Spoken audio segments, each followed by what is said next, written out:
This talk is about teaching web development in the browser. You can read more at forestwiki.com.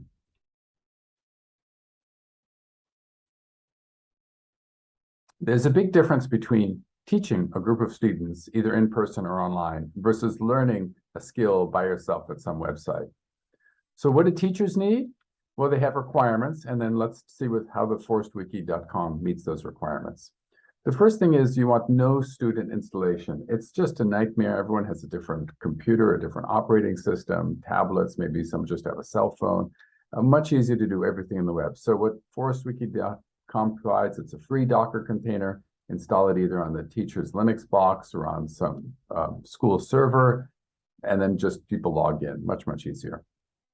And it really needs to be conceptually simple. So the Forest Wiki is it's a tree of Python objects and uses the pyramid views on objects model.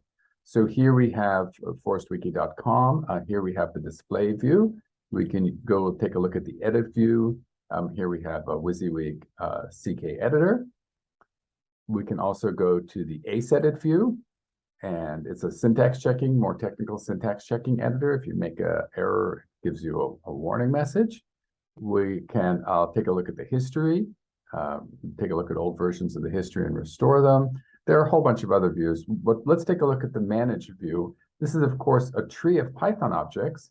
Here you have all the different objects. You can click into their children, you can edit them, you can view them. You can select which ones you want to operate on, rename, retitle, cut, copy, paste, delete.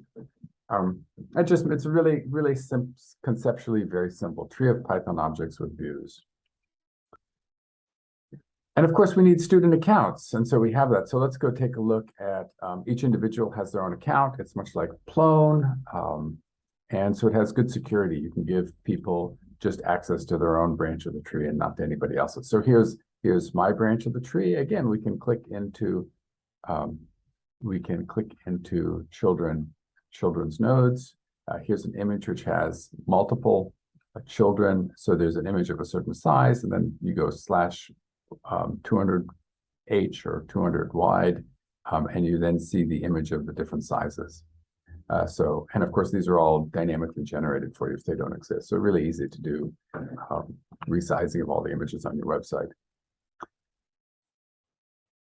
What else do we need? Well, we have syntax checking editor. You saw the HTML. We have ones for CSS, JavaScript. There are a bunch of other tools in there too.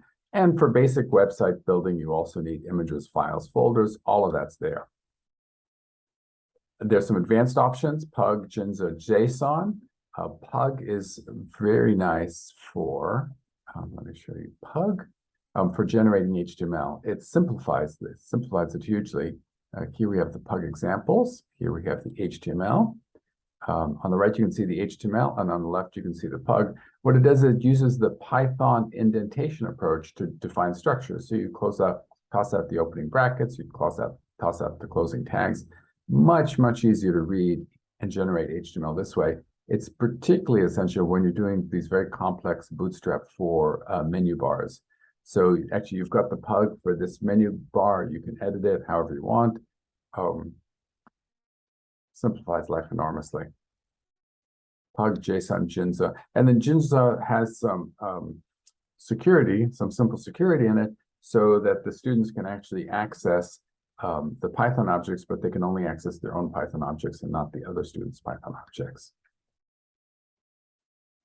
Currently, I'm working on real-time monitoring. MQTT is the message bus, and so that as the student, it's a publish-subscribe message bus. As the student make changes, the teacher subscribes to those changes, and they can check exactly what everyone's doing at any point in time. So remember, this is a Python conference, and what people really want to do is Python in the browser. So all of the stuff I've shown to you is really quite solid. I've been developing and using it myself for last 8 years. There are a bunch of serious websites I've produced using it. This stuff here is newer. Let's talk about CPython in the browser. Here you have CPython in the browser. It's using Pyodite, or really a CPython. And it's also there. I just ran a very simple hello world program, but also has a correct syntax checking editor. So that's very nice. And then there's also Sculpt. Maybe this is easier for students. So here we have the turtle graphics all in the browser. You can The teacher can edit the assignment, and the student can then have some simple program to start. They can run it, see how it runs. They can stop it. And in this case, the assignment is to change the orientation of how the spirals go, to make them go the other way. Just a very simple first step assignment.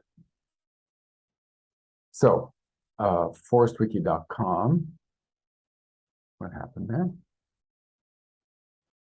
No, it's just slow. Forestwiki.com. There we go.